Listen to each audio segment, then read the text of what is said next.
The HOA president stood in my driveway at exactly 6:47 a.m., measuring my basketball hoop with a literal ruler while my coffee was still brewing. There I was, in my pajamas, steam rising from my mug, watching Karen Whitmore and her two bored lackeys methodically document violations using clipboards, measuring tape, and phone cameras, like they were investigating a crime scene. The crisp October morning air nipped at my arms as I tried to make sense of this absurdity.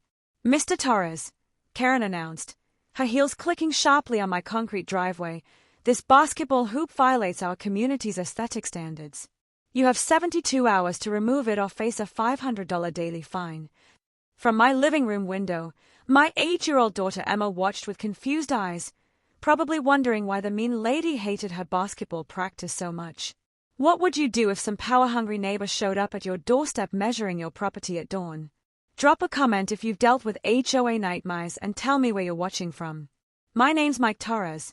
I'm 34, work as an electrician, and spend most weekends fixing everything that breaks in my house, which is practically everything, because I bought what the previous owner called a fixer-upper. 6 months ago, after my divorce was finalized, I moved to Willowbrook Estates for one reason. The house had a massive driveway and backyard where my daughter Emma could play. Emma's 8, loves basketball more than ice cream, and stays with me every other week. The day we moved in, installing that regulation basketball hoop was our first father-daughter project. We mixed concrete, leveled the pole, and she helped me tighten every bolt. When we finished, she made her first shot and did this little victory dance that made every blister on my hands worth it. Willowbrook Estates is one of those upper-middle-class subdivisions where every house looks like it was designed by the same architect with the same boring dream. 47 homes built in 2018, monthly HOA dues of $285, which, by the way, is among the highest in the county. The smell of fresh mulch and the sound of automatic sprinklers basically define the place. Enter Karen Whitmore. Karen's been HOA president for 3 years, and she runs the neighborhood like it's her personal kingdom. She's also a real estate agent. Or was, but we'll get to that later. She lives in the biggest house on the corner lot, drives a white BMW with vanity plates that read "sold for you," and carries violation notices in her purse like other people carry breath mints. Here's what I didn't know. When I bought my house, Karen had tried to sell it twice before I bought it directly from the owner. She lost $12,000 in potential commission when that sale went around her. The taste of lost money apparently lingers longer than bad coffee. Every Tuesday and Thursday morning, Karen takes her patrol walks through the neighborhood. I'm talking clipboard, measuring tape, camera phone, the whole Inspector General routine. Since she took over the board, she's issued 73 violations in 12 months. The previous board handed out only 12 violations over 2 years.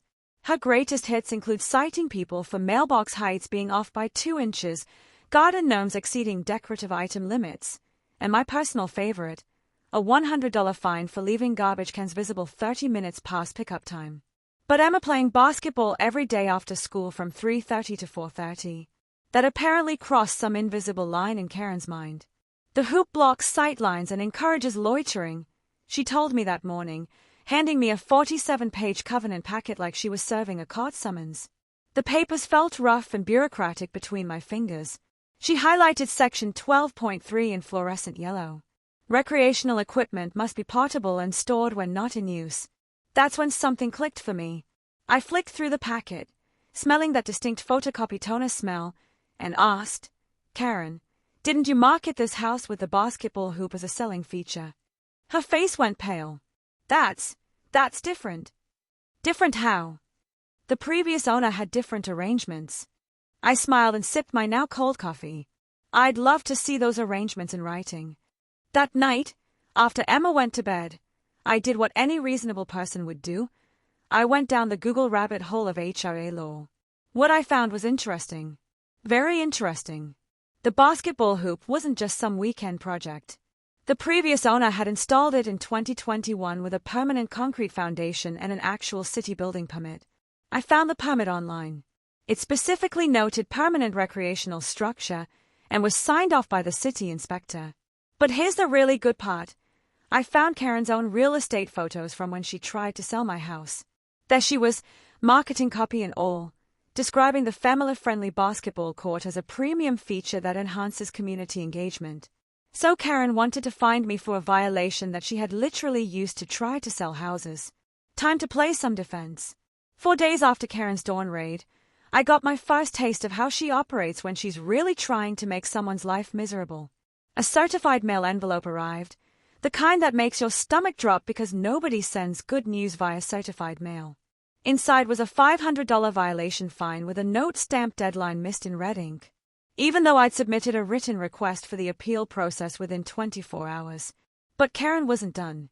She'd scheduled an emergency HOA board meeting for the following Tuesday at 2 p.m., when most working parents are actually working. Then came the robocall to every household about compliance issues affecting property values.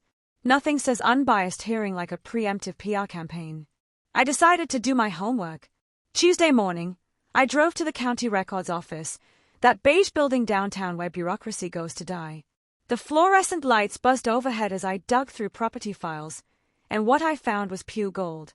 The basketball hoop's concrete foundation was installed in 2021 with a proper city building permit.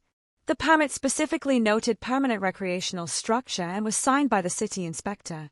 Here's the knowledge nugget. Grandfathered permanent structures can't be removed without violating city building codes, which override HOA restrictions. Armed with this evidence, I showed up to Karen's kangaroo court meeting, 8 people in a room designed for 50. Karen had prepared a slideshow titled Property Value Threats in Our Community because apparently my daughter's basketball practice was a threat to national security. She showed pictures of my house labeled as Problem Property 1 and claimed similar basketball hoops had caused a 12% property value drop. When I asked for her sources, she said the data was proprietary. That's when Mrs. Chen, a retired teacher who lives in House 23, stood up and dropped the first bomb. Karen, she said, adjusting her glasses, doesn't your son have a basketball hoop in your driveway? The room went dead silent. You could hear the ancient air conditioning unit struggling in the background. Karen's face flushed. That's different. Ours is aesthetically integrated. Bob Martinez, a contractor who lives in House 15, chuckled. Aesthetically integrated? It's the same exact hoop from the same exact store. Janet Sullivan, a nurse from House 8, chimed in. My kids love playing with Emma. She's the most polite child in the neighborhood. I watched Karen realize she was losing control of her own meeting.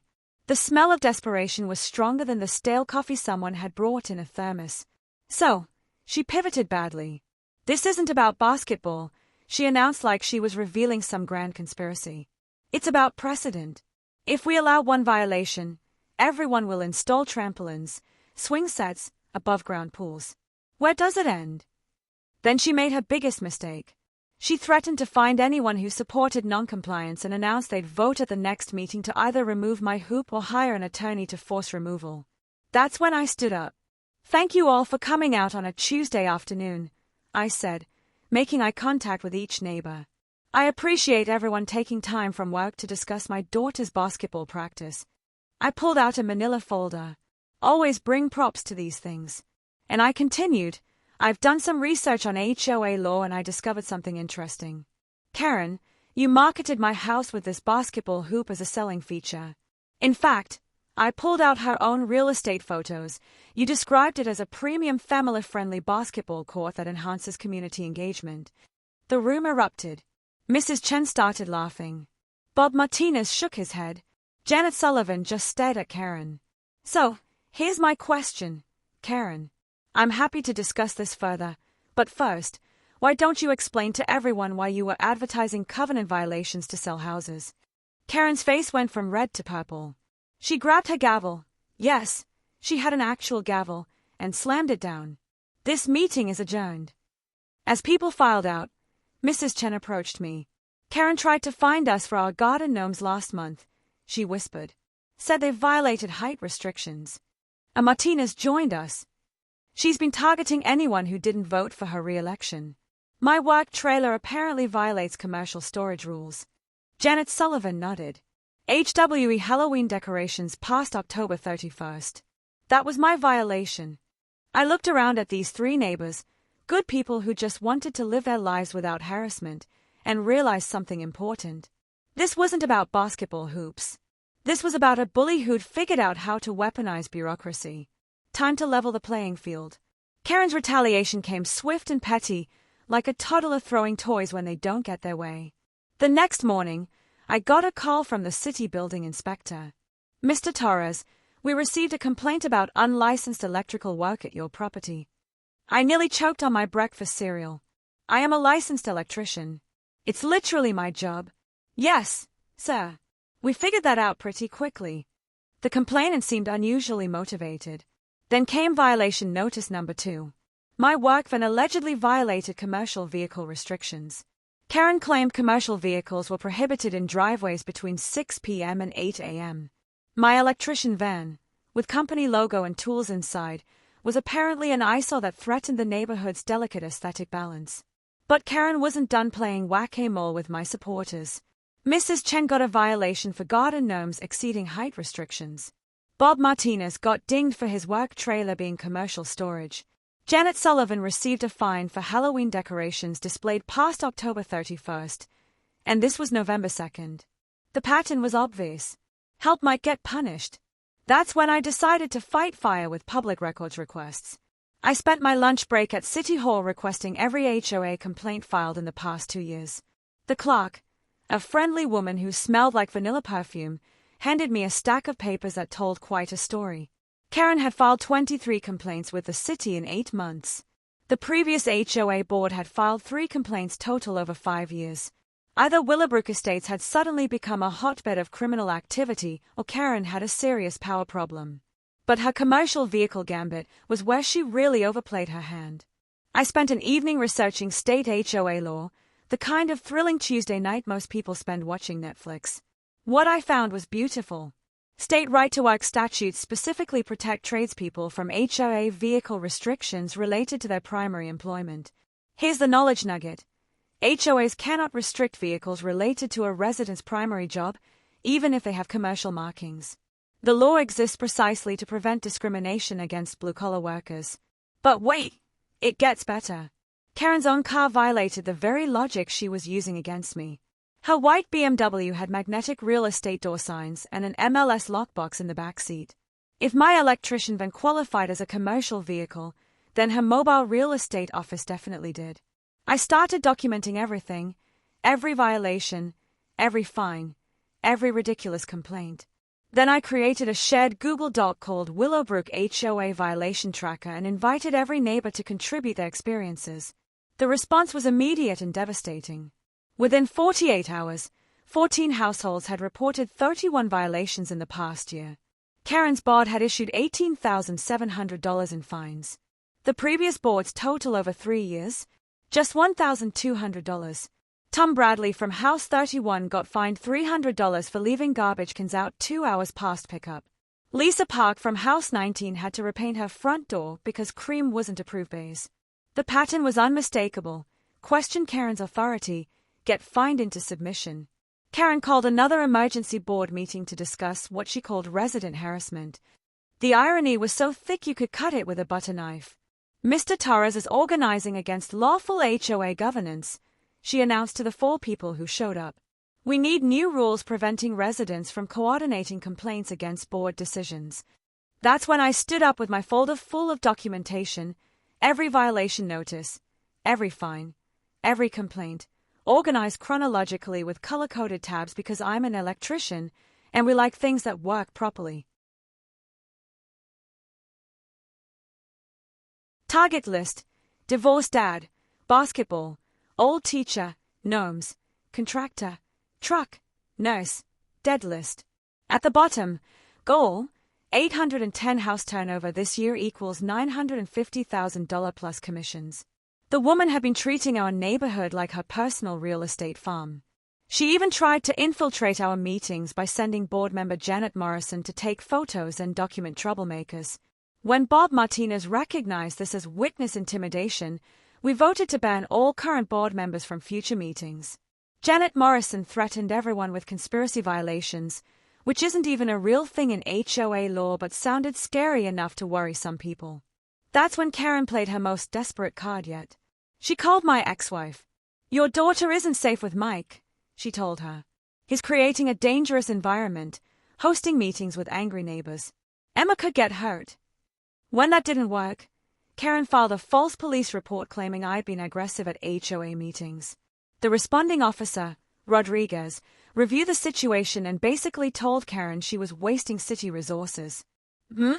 He said, "We've had multiple calls about HOA disputes on this street. Maybe I should try talking instead of calling police." But Karen's biggest mistake was her systematic targeting of anyone who questioned her authority. Because while she was busy playing petty dictator, I was building something she couldn't control: community solidarity.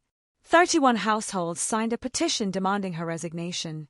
When Karen claimed the petition was invalid and refused to schedule a removal vote, residents threatened to stop paying HOA dues entirely. The smell of Karen's desperation was stronger than the diesel fumes from Bob's work truck. That's when I realized something important. Bullies like Karen derive their power from isolation and intimidation. Take away the isolation, document the intimidation, and suddenly they are just sad people throwing expensive tantrums. But Karen wasn't done yet. Not by a long shot. She was about to make one final play that would expose everything. Sometimes the universe hands you a gift wrapped in bureaucratic incompetence. This was one of those times. While digging through HOA financial records, because yes, homeowners have the right to review those, I discovered something that made Karen's basketball hoop obsession make perfect sense. Her real estate license had expired 8 months ago. 8 months. She'd been showing houses, collecting commissions, and conducting business with an expired license. That's not just a paperwork problem. It's fraud. But it got better. I cross-referenced the addresses of every violation she'd issued with her current real estate listings. The pattern was surgical in its precision. She'd find people, then magically appear with business cards, suggesting they might want a fresh start in a new neighborhood. Mrs. Chen's crumpled paper wasn't just angry notes. It was a business plan. Bob Martinez offered to help review the HOA books because contractors know how to spot financial shenanigans. What we found made my electrician's sense of proper wiring look amateur compared to Karen's creative accounting. Her husband's landscaping company had received $23,000 in emergency maintenance contracts over 18 months. No competitive bidding. No approval votes. No invoices for completed work. Here's the financial knowledge nugget. HOA board members cannot award contracts to family businesses without disclosure and competitive bidding. It's called self-dealing, and it's illegal in all 50 states. But the smoking gun was buried in Karen's own trash. Mrs. Chen, bless her retired teacher heart, had developed quite the intelligence-gathering operation. During her evening walks, she'd notice papers blowing out of Karen's garbage cans. Being a good neighbor, she'd pick up the litter. One piece of paper changed everything. Karen's handwritten notes from 6 months ago. Target list, divorced ad. Basketball. Old teacher. Gnomes. Contractor. Truck. Nurse. Decorations. Below that, a chilling business plan.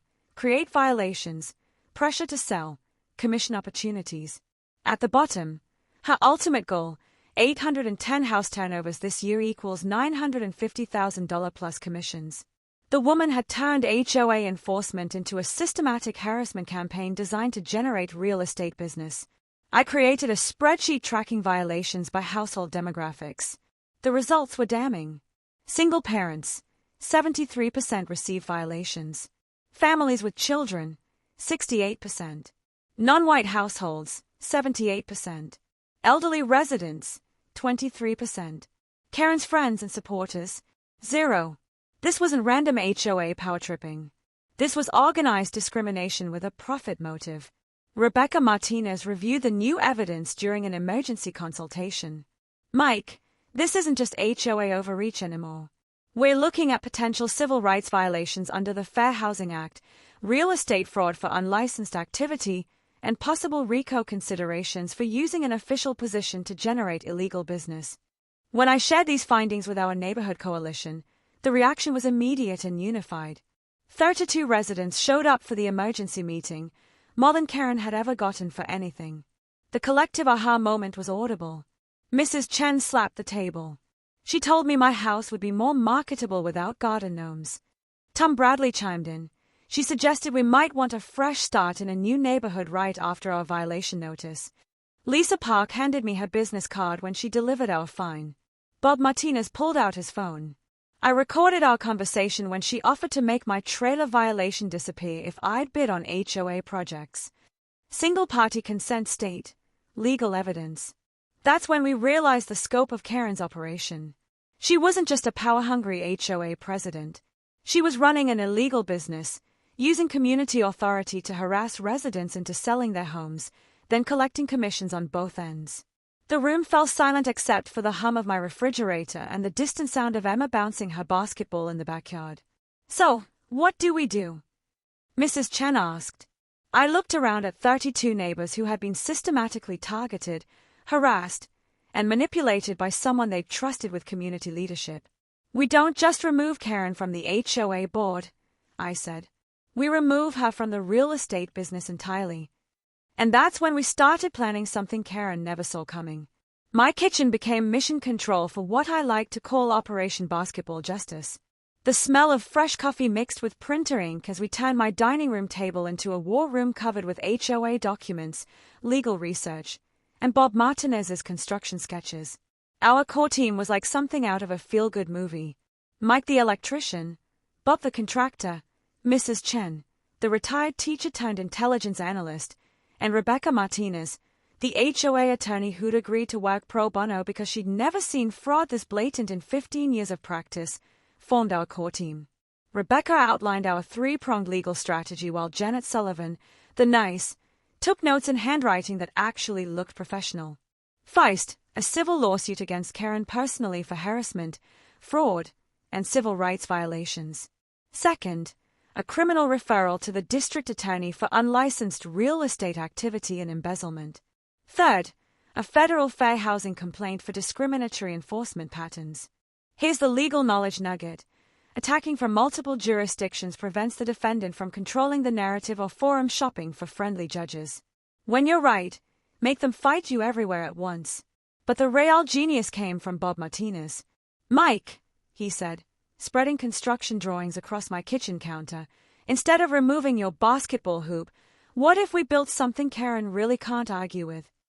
His plan was beautiful in its simplicity. Convert my entire backyard into a regulation community basketball court. Full-size court, professional goals, lighting, bleacher seating. Estimated cost, $35,000 to $45,000. But Bob offered to do the construction at cost using his crew.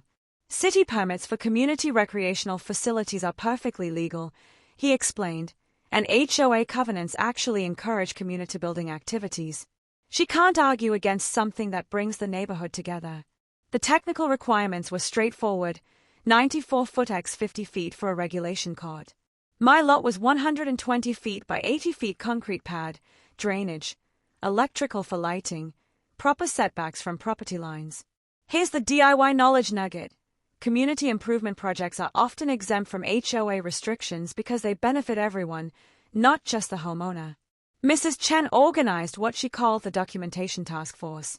Every violation, fine, and harassment incident got formally recorded with dates, witnesses, and photographs. Tom Bradley handled video testimonials from affected residents. Lisa Park managed our social media campaign with a hashtag #WillowbrookJustice. The funding strategy was surprisingly simple. I had $28,000 in divorce settlement savings earmarked for Emma's future. A GoFundMe campaign titled "Help Dad Build Dream Court After HOA Harassment" raised another $12,000 in 48 hours.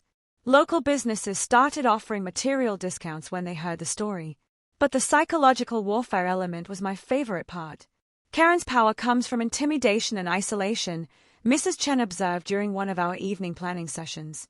What if we demonstrated community solidarity in a way she can't ignore? We ordered yard signs reading, "We support our neighbors," and planted them throughout the subdivision. 34 households displayed them within 24 hours. The visual impact was immediate. Karen was the only house without a sign, making her isolation obvious to everyone driving through the neighborhood. Rebecca Martinez handled the permit research while I kept up with my day job.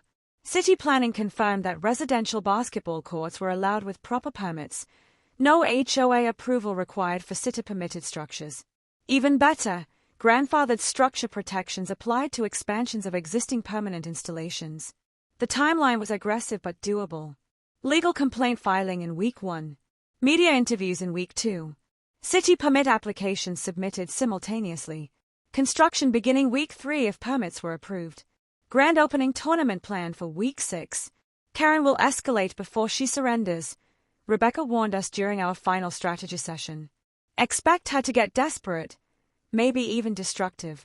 We're planning contingencies. If Karen filed an injunction against construction, we'd push forward with a legal case. If she escalated to criminal complaints, we had documented evidence of her fraud. If she tried property damage, Bob was installing security cameras around the construction zone.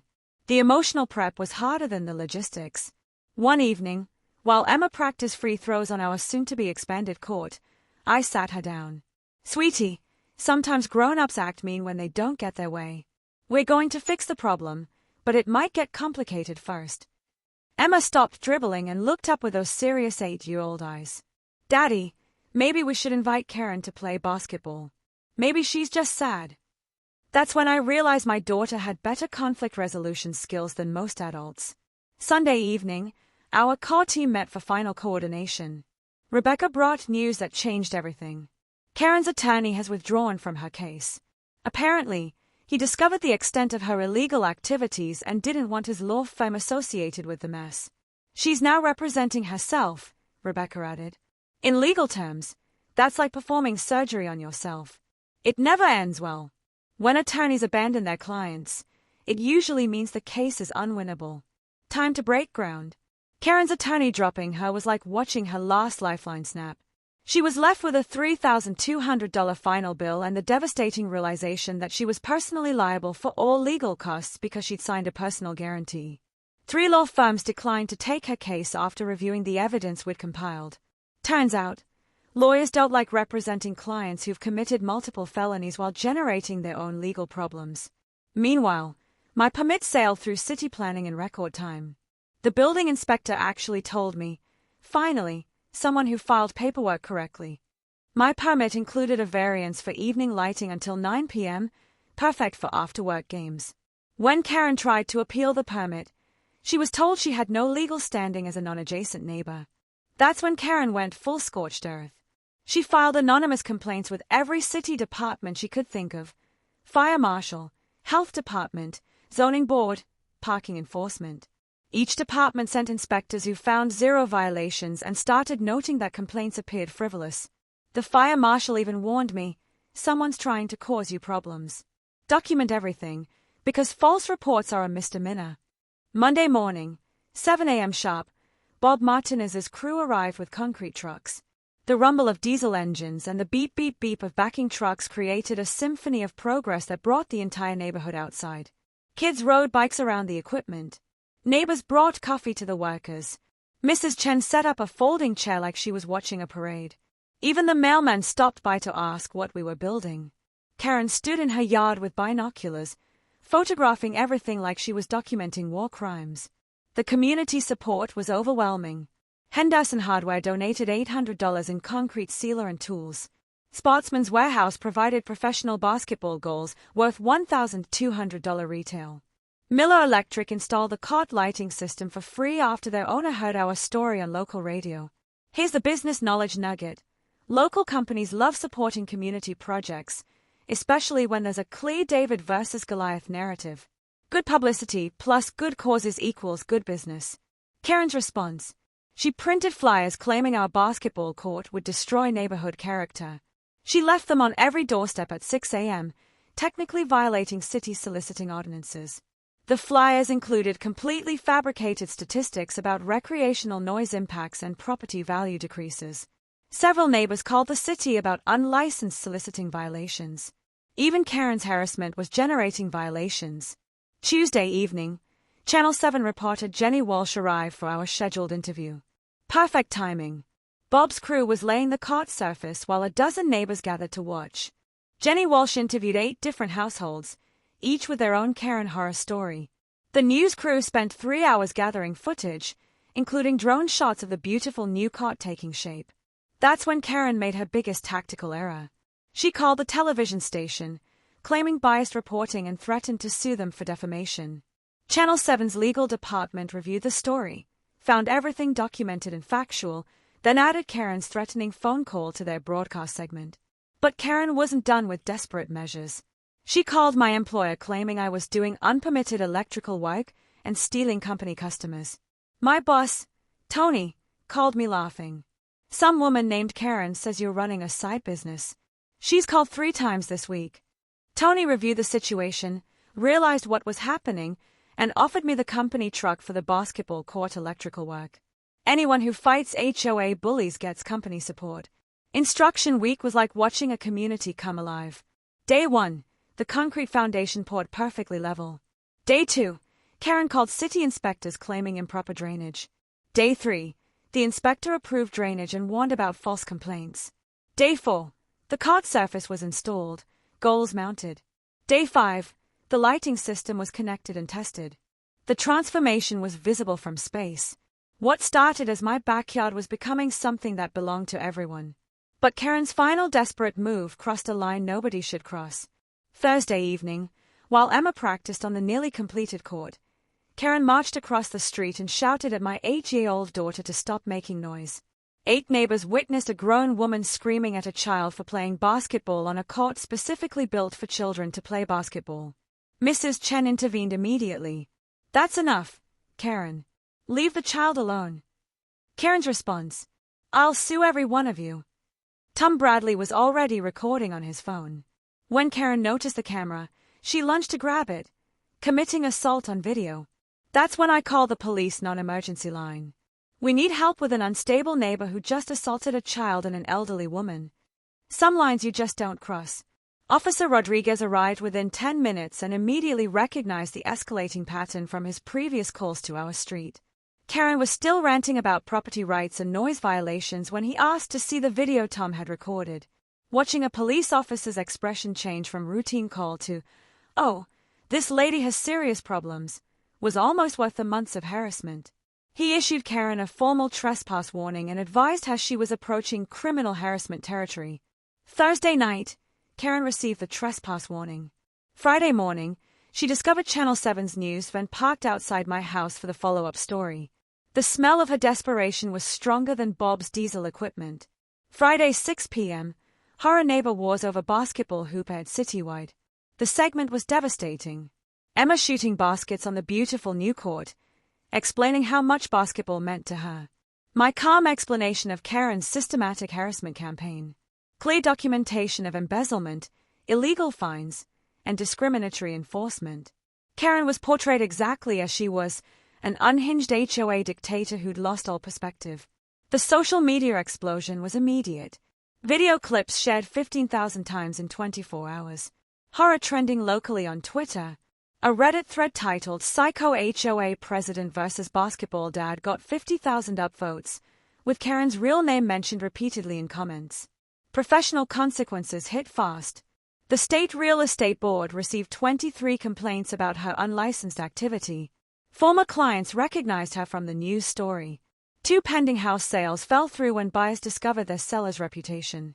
Her husband's landscaping business lost 3 contracts by Monday morning. But the weekend community celebration was pure magic. Saturday afternoon, the cart completion party drew 47 neighbors. Emma cut the ribbon with oversized scissors borrowed from the city mayor's office. Local food trucks donated services after seeing the news story. Pickup basketball games continued until the 9 p.m. lighting cut off, with kids and adults playing together under professional-grade LED lights. The transformation was incredible. What had started as one family's fight against bureaucratic bullying had become a community celebration of what neighborhoods could be when people supported each other. Karen's response: she tried sabotaging the cart lighting with a garden hose Saturday night. She apparently forgot about the security cameras Bob had installed. Sunday morning brought crystal-clear footage of her creating electrical hazards with water around lighting circuits. When I filed the formal vandalism report, Officer Rodriguez reviewed our case history, 12 police calls involving Karen in 8 weeks. He contacted the district attorney's office about escalating criminal behavior and issued Karen a criminal citation for attempted destruction of property. But Karen's anonymous online harassment campaign showed just how unhinged she'd become. She created fake social media accounts to post false accusations about caught noise, property damage, and child endangerment. Tech-savvy Tom Bradley traced the IP addresses directly to Karen's home internet connection and documented 47 defamatory posts across multiple platforms. Rebecca Martinez filed our comprehensive civil lawsuit: harassment, defamation, embezzlement, civil rights violations, $75,000 in damages, plus attorney fees. Court date set for December 15th. When Karen began driving by my house multiple times daily, parking across the street to photograph children playing, and following Emma's school bus route, I filed for a restraining order. The bus driver reported suspicious behavior from a white BMW with real estate signs. Even Karen's own family was done with her obsession. Her husband, Jim, confronted her about the behavior destroying their reputation and finances. He threatened divorce unless she sought mental health treatment. Their teenage son, Tyler, openly rebelled, playing basketball at my court daily. When Karen grounded him, he left to stay with a friend's family. The community organized an informal security patrol to ensure no child was alone when Karen was lurking around. Parents coordinated schedules. Mrs. Chen created a phone tree for immediate incident reporting. Bob Martinez installed additional lighting around my property perimeter. The district attorney's financial crimes unit opened a formal embezzlement investigation, subpoenaing HOA bank records and Karen's personal accounts. They discovered $31,000 in questionable transactions over 18 months. A grand jury was considering felony charges. Karen's attorney shopping became increasingly desperate. She contacted 12 law firms. Only one budget attorney charging $150 per hour agreed to take the case, and after reviewing the evidence, he immediately recommended settlement. Karen's response: fight to the death. Meanwhile, I announced our neighborhood Thanksgiving tournament with proceeds benefiting the local children's shelter. Registration opened citywide, with expected participation over 200. Local sports stores donated prizes, trophies, and refreshments. Karen called an emergency HOA meeting to ban commercial activities. 3 people attended. She attempted to pass new rules without a quorum, creating meeting minutes that showed her talking to an essentially empty room. Channel 7 returned for tournament coverage, interviewing Karen's expanding circle of victims. The new temporary HOA board had been elected, Mrs. Chen as president, Bob Martinez as treasurer, Janet Sullivan as secretary. The contrast was perfect. Karen, completely isolated, facing criminal charges, her family falling apart, while the community she tried to control was thriving without her. But I should have known Karen would try one final desperate act. Thanksgiving tournament day arrived with a crisp November air that made basketball sound perfect bouncing off concrete. By 8 a.m., we had 240 registered participants from across the city. 3 news crews and the mayor threw the ceremonial feast shot. Emma served as honorary tournament director, wearing a custom jersey that read Cart Builder on the back. The smell of food truck breakfast burritos mingled with the crisp autumn leaves as 16 different age divisions prepared for games running continuously on 3 courts. Bob had organized additional portable hoops to handle the crowd. For the first time in 8 months, we had a neighborhood event without Karen's interference. Her house sat dark, windows covered by sheets. Her husband, Jim, was seen loading a moving truck in their garage. Tyler, their teenage son, played in the tournament wearing a Team Mike t-shirt. The community transformation was complete. Local restaurants donated food, creating a festival atmosphere. By lunchtime, we had raised $3,400 for the children's shelter. Kids and adults played together while parents shared stories about the neighborhood's dramatic improvement.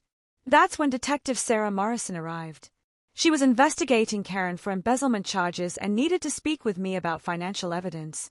"Mr. Torres," she said, "we appreciate your documentation. Cases this well organized make prosecution much easier." The district attorney was preparing a formal indictment for the $31,000 in fraudulent transactions. But at 2:30 p.m., during the championship games, Karen made her final appearance. She arrived with some budget attorney in a cheap suit, marched onto the court during an active game, and demanded the tournament be shut down immediately. She claimed we were violating an emergency injunction, which didn't exist, and attempted to confiscate the basketball goals as HOA property. 150 people watched this meltdown unfold. This cot was built with stolen community funds. Karen screamed at the crowd of families enjoying a beautiful Saturday afternoon. I calmly pulled out my folder.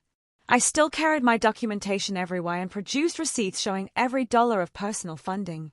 Karen, I said, these are the receipts. $38,000 from my divorce settlement and community donations. 0 HOA money. Her attorney realized she'd lied about basic case facts and started backing toward his car. That's when Karen completely lost it. She screamed at children to get off her property, except it was my property, as legally documented in the deed I'd brought copies of. She attempted to deflate basketballs with her car keys while kids watched in confusion. Mrs. Chen, bless her heart, tried one last intervention. Karen, you need help. This isn't normal behavior. Karen's response was to lunge toward the Channel 7 camera crew. Bob Martinez stepped between her and the equipment, preventing what would have been assault on live television. That's when Detective Morrison stepped forward. Aaron Whitmore, you're under arrest for embezzlement, fraud, harassment, and stalking. The handcuffs clicked shut in front of 150 neighbors, 3 news cameras, and the mayor of our city. The charges: $31,000 in fraudulent HOA transactions, unlicensed real estate activity, systematic harassment, and stalking behavior. Bail was set at $25,000. The restraining order became automatic. Court date, December 20th. The crowd's reaction was spontaneous applause as Karen was led away crying. Children asked their parents why the mean lady was upset. Emma told the reporter, now everyone can play basketball without being scared. The tournament resumed within 30 minutes. Jim Whitmore approached me during cleanup, his face showing the exhaustion of months dealing with his wife's obsession. Mike, I should have stopped this months ago. I'm sorry for what she put your family through. He revealed that Karen had stopped taking her anxiety medication in September and had been spiraling ever since. He was filing for divorce and moving out of state with Tyler. The championship game became an exhibition match, Emma's team versus high school varsity players. She scored 12 points and made the final shot to enthusiastic cheers. When Mayor Williams presented her with the MVP trophy, the crowd chanted, MVP, MVP, until she blushed. Detective Morrison provided additional details during the evening cleanup. Karen had used HOA funds for personal real estate marketing, created fake invoices from her husband's company, and faced additional charges for tax evasion. Total potential prison time, 3 to 5 years. As the sun set over our beautiful basketball courts, I sat on the bleachers watching Emma practice free throws under the LED lights we'd installed, the same lights Karen had tried to sabotage with a garden hose. Daddy, Emma said, pausing her practice, I'm glad the mean lady can't hurt people anymore. I realized this had started with protecting my daughter's joy in playing basketball. It ended with protecting an entire community from someone who'd forgotten that power should serve people, not the other way around. Sometimes the best victory isn't revenge. It's building something beautiful and letting the community decide what matters. 3 months later, February brought the kind of crisp winter evening that makes basketball sounds echo perfectly off concrete and bay trees. Karen pleaded guilty to embezzlement and was sentenced to 18 months in prison. She served 4 months before being released on probation with 500 hours of community service. Ironically, she's now picking up trash in public parks. The $47,000 in restitution was paid through the forced sale of her house. A permanent restraining order means she can't contact any Willowbrook residents. Our basketball court has become the heartbeat of the neighborhood. Every afternoon, 15 to 20 children gather for pickup games. Weekend tournaments are now monthly traditions, raising over $12,000 for local charities. Suburban Success Stories magazine featured us in their community transformation issue. Emma made her school's varsity team as an 8th grader, the youngest player in school history. She practices every evening on our court, and I coach the neighborhood youth league that formed naturally around our weekend games. The sound of her basketball bouncing has become the neighborhood's evening rhythm. My relationship with Janet Sullivan blossomed through our shared community work. Turns out fighting HOA tyrants together builds stronger foundations than most dating apps. We're taking things slow, but Emma approves, especially since Janet brings the best post-game snacks. Mrs. Chen transformed from intelligence analyst to neighborhood historian. She's documenting the Karen wars for the community archives and now teaches conflict resolution workshops at the local community center. Her garden gnomes have become neighborhood landmarks. People actually give directions based on, turn left at Mrs. Chen's gnomes. Bob Martinez parlayed his basketball court builder reputation into 12 new residential court contracts across the city. He hired 2 more crew members and sponsors 3 youth sports leagues. His work truck still parks in his driveway, without a single HOA violation. The children's perspective is my favorite part of this whole story. Emma interviewed neighborhood kids for a school project about community change. Tyler Whitmore, Karen's son, became one of my closest allies and visits every summer. The cot now serves 47 children from surrounding neighborhoods, and we haven't had a single bullying incident since Karen's removal. Our new HOA board focuses on actual community improvement. Monthly dues dropped to $150. Violation fines were eliminated entirely. We built a neighborhood playground through volunteer labor. Our annual Unity Day celebration each November 28th draws hundreds of people. The legal and financial lessons from our experience have helped other communities. My documentation system has been adopted by HOA reform groups in 6 states. Here's the key takeaway. Always request detailed financial records before buying into any HOA community. Transparency prevents tyranny. Rebecca Martinez created an HOA rights workshop for homeowners after our case set precedent in 3 subsequent HOA abuse lawsuits. The state legislature is considering an HOA Reform Act inspired by our documentation showing systematic violations. Individual resistance rarely can create systemic change. Channel 7's follow-up story, From HOA Hell to Community Heaven, won a Regional Journalism Award. Emma was interviewed by Kids Sports Network about overcoming adversity. Our story was featured on the David v. Goliath podcast series. Looking back, the lessons are clear. Standing up to bullies protects everyone, not just yourself. Community solidarity defeats individual harassment every time. Sometimes the best solution is building something better than what they are trying to tear down. And always document everything. Truth is your best weapon. Emma, now 9 years old and team captain, summed it up perfectly when asked what she learned. Mean people are usually just scared people, but scared people can still hurt you. So grown-ups have to stop them. And basketball makes everything better.